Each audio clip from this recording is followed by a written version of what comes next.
శ్రీమాత్ర నమః. మధుర ఆలయాన్ని ధ్వంసం చేశారు. ఆ విషయం తెలుసా? ఈ రోజు అందంగా కనిపిస్తున్న ఈ మధుర అమ్మవారి ఆలయం వెనుక 40 ఏళ్ల పాటు ధూప దీప నైవేద్యాలు కూడా పెట్టలేదు అని ఎవరికైనా తెలుసా? శ్రీరంగం ఆలయం కూడా అంతే. చిదంబరం ఆలయానికి వెళ్తాం, దాని వెనకాల ఉన్న కథ కూడా అంతే. దాదాపుగా మన పుణ్యక్షేత్రాల వెనక ఉన్న కథలు ఇలాంటివే. కొన్ని సంవత్సరాల పాటు ధూప దీప నైవేద్యాలే లేవు. మధుర విషయానికి వస్తే మాలిక్ కాఫిర్ ఈ చిదంబర ఆలయాన్ని ధ్వంసం చేసేసి ఈ మధుర ఆలయాన్ని కూడా మొత్తం దోచుకుని వాడు వెళ్ళిపోయాడు. ఈ మాలిక్ కాఫిర్ వెళ్ళిపోయిన తర్వాత తుగ్లక్ వచ్చాడు. ఈ తుగ్లక్ వంశస్థులు వాళ్ళు కూడా దోచుకున్నంత దోచుకుని వాళ్ళ పరిపాలన బలహీన పడిపోతున్న ఆ సమయంలో గవర్నర్, అప్పటి వాళ్ళ గవర్నర్ జలాలుద్దీన్, వాడు మధురని ఆక్రమించుకున్నాడు. మధుర సుల్తనేత్ అలా ఏర్పాటు చేశాడు. ఈ జలాలుద్దీన్ అల్లుడు గియాసుద్దీన్ ఈ మొరాకో యాత్రికుడు. అప్పట్లో పరాయి దేశస్థులు భారతదేశంలో ఏం జరుగుతోంది అని చెప్పి తెలుసుకోవడానికి వచ్చేవారు. Ibn Battuta.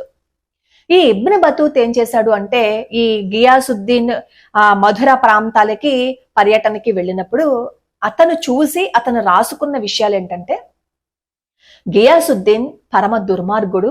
ఎంత దుర్మార్గుడు అంటే, అక్కడ ఊర్లో ఉన్న ప్రజలని, నిరాయుధులుగా ఉన్న వాళ్ళని, చిన్న పిల్లల్ని, మహిళల్ని బందీలుగా తీసుకొచ్చి మధుర ఆలయం ముందు రాటలు పాతి మరునాడు పొద్దున్నే సజీవంగా ఉన్న వాళ్ళని దానికి గుచ్చేసేవాడట.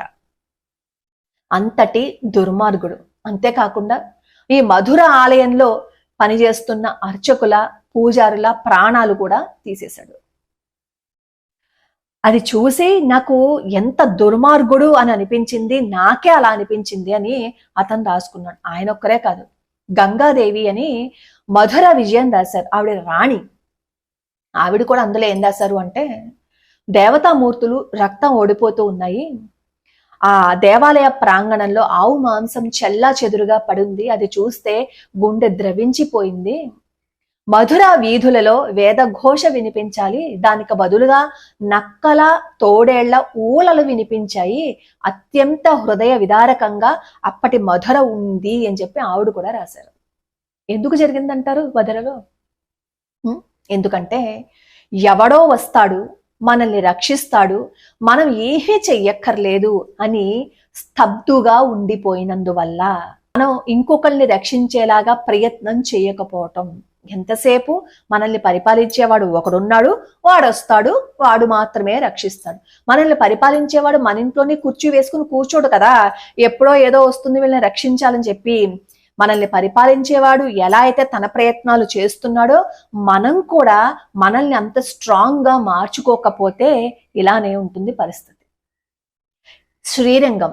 శ్రీరంగం మీద కూడా దాడికి వచ్చినప్పుడు దాదాపుగా 12,000 మంది వైష్ణవులని ఓచకోత కోసేశారు.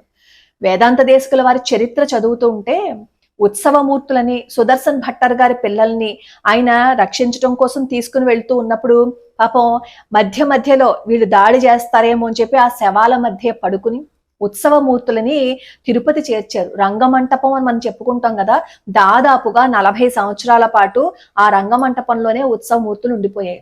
సుదర్శన్ భట్టర్ వారు రంగనాథుడిని రక్షించుకోవటం కోసం చుట్టూతా గోడ కట్టేసి రంగనాథుడి కోసం అక్కడే ఉండిపోతారు. ఆయన కూడా ప్రాణాలు కోల్పోయారు. సోమనాథుడి ఆలయం మీద గజనీ మహమ్మద్ దండయాత్రకి వచ్చినప్పుడు 50,000 మంది ప్రాణాలు కోల్పోయారు.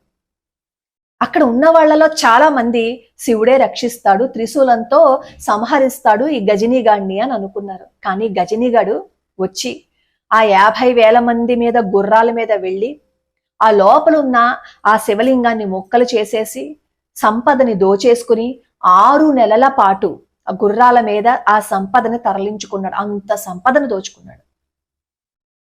అలానే చెలువనారాయణ స్వామి వారి ఆలయానికి దగ్గరే నరసింహస్వామి వారి ఆలయం మేల్కోట.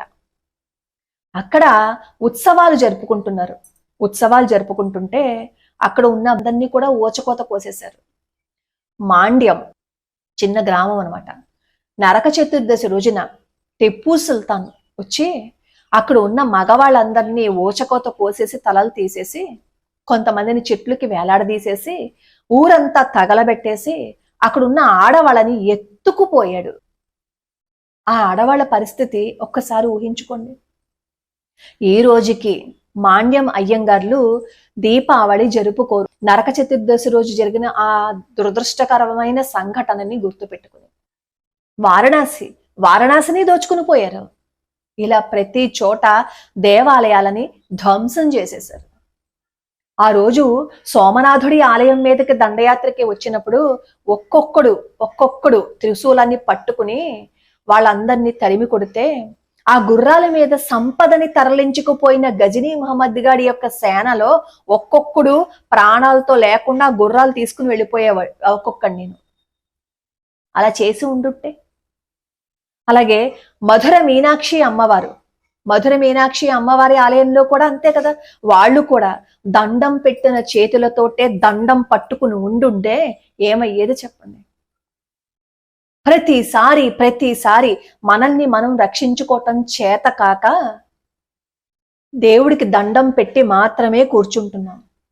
పైగా మన మీదకి యుద్ధానికి వస్తున్నప్పుడు మనం చెయ్యెత్తకూడదు అని అనుకోవటం చాలా పొరపాటు. నిజంగా అలాగే తప్పు అని అనుకుంటే కృష్ణ పరమాత్మ అర్జునుడికి యుద్ధం చెయ్యలేను అని కురుక్షేత్రానికి వచ్చిన తర్వాత, యుద్ధరంగానికి వచ్చిన తర్వాత కూలబడిపోతే, ఏం పర్లేదు యుద్ధం చేయకు, నువ్వు పూజ చేసుకో అని చెప్పలేదు కృష్ణ పరమాత్మ. అస్త్రాల కోసం ఏ అమ్మవారినైతే ప్రార్థించమని చెప్పాడో కృష్ణ పరమాత్మ, యుద్ధం చెయ్యి అర్జునా, నువ్వింత పిరికివాడిలా ఉండిపోతావేంటి, నీ బాధ్యతని నువ్వు నెరవేర్చు, నువ్వు యుద్ధం చెయ్యి అర్జునా అని అతనిలో ఉన్న పిరికితనాన్ని పోగొట్టాడు. నువ్వు పూజ చేసుకొని కూర్చో అని చెప్పలేదు, యుద్ధం చెయ్యి అని చెప్పాడు. సమర్థ రామదాస స్వామి శివాజీ మహారాజుని నడిపించింది ఆయన కాదా? 12 సంవత్సరాల పాటు రామమంత్రాన్ని సిద్ధింపజేసుకుని ఎన్నో మహిమలు ఉన్న సమర్థ రామదాస స్వామి వారు శివాజీ మహారాజ్ పరిపాలిస్తుంటే ఆ పరిపాలనలో కావలసిన సూచనలు చేస్తూ శివాజీ మహారాజుకి ఆదర్శప్రాయంగా నిలబడలేదా? ఆయన పూజ చేసుకుంటూ అడవుల్లో కూర్చున్నారా? తపస్సు చేసుకుంటూ నాకెందుకు లేని కూర్చున్నారా? అవసరమైనప్పుడు ఆయన మాట్లాడారు, ఆయన దారి చూపించారు. విజయనగర సామ్రాజ్యాన్ని స్థాపించింది ఎవరు? విద్యారణ్య స్వామి కదా. మరి ఆయన ఎందుకు హరిహర రాయల్ని బుక్కరాయల్ని మళ్ళీ తిరిగి మన మతంలోకి తీసుకువచ్చి హిందూ రాజ్య స్థాపనని ఎందుకు చేశారు? హిందూ ధర్మాన్ని రక్షించాలని ఎందుకు అనుకున్నారు?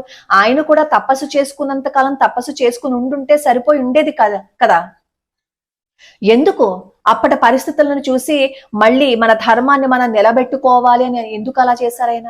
ఆ రోజు ఆయన ఆ ప్రయత్నం చేసి ఉండకుండా హాయిగా ఆయన కూడా ఏ తపస్సో చేసుకుని అడవుల్లో కూర్చుని ఉండుంటే ఈ రోజు మనం ఇలా ఉండగలిగే వాళ్ళమా? అక్కడ కూడా ఆయన చేసింది దండం పెట్టిన చేతులతోటే దండం పట్టుకున్నారు. తక్షశిల, నలంద విశ్వవిద్యాలయాలు తగలబెట్టేశారు అని తెలిసినప్పుడు, చిచ్చి భక్తియార్ ఖిల్జీ ఇలా చేశాడా, ఇంత నాశనం చేస్తారా, మన మీద ఇంత దాడి చేస్తారా అని అనుకుంటాం. కానీ ఆ రోజు నలంద విశ్వవిద్యాలయం మీద దాడికి వచ్చినప్పుడు లోపల ఉన్న వాళ్ళందరూ ఎవరు చెప్పండి? చదువుకున్న విద్యార్థులు. 3 నెలల పాటు అలా తగలబడుతూనే ఉంది. తక్షశిలని ధ్వంసం చేసేయడానికి వచ్చినప్పుడు, ధ్వంసం చేసేసినప్పుడు ఆలోచించండి ఒకసారి.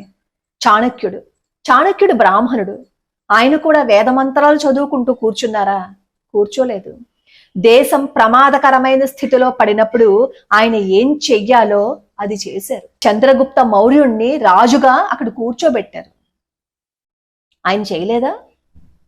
ఆయన నాకెందుకులేని కూర్చున్నారా? మనకెందుకులే, మనకు అవసరం ఏంటి, మన 4 గోడల మధ్య దండం పెట్టుకుని కూర్చుందాం, మనం అస్సలు మాట్లాడద్దు అని అనుకుంటే మన పీక మీద కత్తి పెడతాడు ఎవడో ఒకడు. మన పీక మీద కత్తి పెట్టినప్పుడు కూడా, నమస్కారం అండి, మీరు కత్తి బాగా పెట్టారండి, నేను ఆధ్యాత్మికంగా మాత్రమే ఉంటానండి, మీరు కత్తి తీసి వెళ్ళిపోండి అంటే వాడు ఏం చేస్తాడు? ఒక పోటు పొడిచి వెళ్ళిపోతాడు. అవునా? దేవుడికి దండం పెట్టడం పూజ చేయటం, అమ్మవారి పాదాలు పట్టుకోవటం తప్పు అని నేను ఎప్పుడూ చెప్పను. అమ్మవారి అనుగ్రహం లేకపోతే ఈ రోజు మనం ఇలా ఉండేవాళ్ళం కాదు. ఏ అమ్మవారిని అయితే మనం పూజిస్తున్నామో ఆ అమ్మవారి రూపం చూసినప్పుడు మనకి ఎందుకు గుర్తుకు రావటం లేదు మన బాధ్యత? అమ్మవారి చేతుల్లో, మన దేవీ దేవతల చేతుల్లో ఆయుధాలు ఎందుకు ఉంటాయి? దుర్మార్గాన్ని నశింప చేయటానికి, దుష్టులను సంహరించటానికి. మహిషాసురుణ్ణి సంహరించినప్పుడు, భండాసురుణ్ణి సంహరించినప్పుడు, రావణాసురుణ్ణి సంహరించినప్పుడు, ఇలా రాక్షసులందరినీ సంహరించిన వాళ్ళు ఎవరు? మన దేవుళ్ళే కదా. వాళ్ళు ఏమైనా అలా చేతులు కట్టుకుని కూర్చున్నారా? ఆయుధాలని తీశారు వాళ్ళని సంహరించేటప్పుడు. రామచంద్రమూర్తి రావణాసురుణ్ణి సంహరించలేదా? ఆయన సాక్షాత్తు శ్రీ మహావిష్ణువు కదా. అమ్మవారిని తీసుకుని వెళ్ళిపోయినప్పుడు రావణాసురుడు మరి ఆయన పూజ చేస్తూ కూర్చోలేదు. ఆయన ధర్మాన్ని ఆయన నిర్వర్తించారు. మన దేశం క్లిష్ట పరిస్థితుల్లో ఉన్నప్పుడు మనం భగవంతుడి కథలే చెప్పుకుంటాము అంటే కుదరదండి. భగవత్ కథలలో మనకి అంతర్లీనంగా ఒక నీతి ఉంటుంది. ఆ నీతిని మనం పట్టుకోము. భగవత్ శక్తి కావాలి, మనం మన కర్తవ్యాన్ని కూడా పాటించాలి. చరిత్ర తీసి చదివితే ఎందుకు ఈ మధుర జరిగింది సంఘటన, ఎందుకు శ్రీరంగం సంఘటన జరిగి ఉంది ఒకసారి ఆలోచించండి. జరిగిపోయినవన్నీ ఎందుకండి?